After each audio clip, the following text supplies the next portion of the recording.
आलेली आहे जिल्हाधिकारी कार्यालयावर, अमरावती जिल्हाधिकारी कार्यालयावर।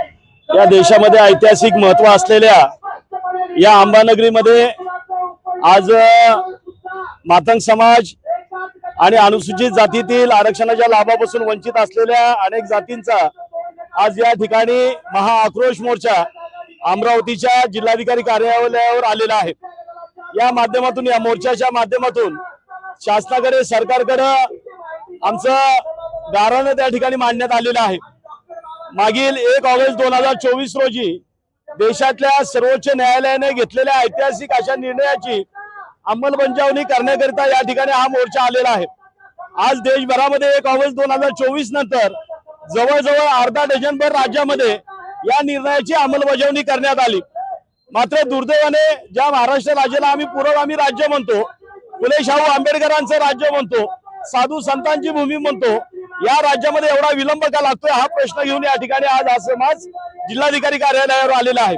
दुर्दैवाने या ठिकाणी अनेक आरक्षणाच्या वर्गीकरणाच्या विरोधामध्ये या ठिकाणी दुर्दैवाने या ठिकाणी मोर्चे निघत असताना, या संदर्भातलं भाष्य करत असताना या ठिकाणी RSSचे दलाल, BJPचे दलाल अशा प्रकारे उपवर्गीकरणाचं समर्थन करणाऱ्यांना या ठिकाणी दृष्टा दिली जातात।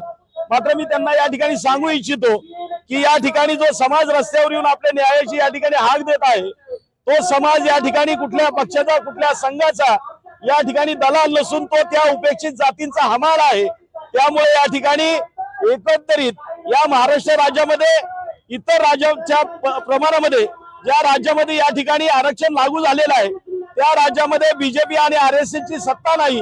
मात्र दुर्दैवाने ज्या महाराष्ट्र राज्यामध्ये या ठिकाणी निर्णय घ्यायला विलंब लागतोय, त्याकरिताचा हा महाआक्रोश या ठिकाणी आज समाजाने या अमरावती नगरीमध्ये व्यक्त केलेला आहे। या माध्यमातून एकत्रित आरक्षणाचं उपवर्गीकरण झालं पाहिजे, ती मागणी घेऊन गेल्या अनेक वर्षापासून सामाजिक न्यायाच्या प्रतीक्षेमध्ये ताटकळत उभ्या असलेल्या या समाजाला आता तरी न्याय मिळाला पाहिजे, हे गाऱ्हाण घेऊन या ठिकाणी जिल्हाधिकारी कार्यालयावर हा मोर्चा आलेला आहे।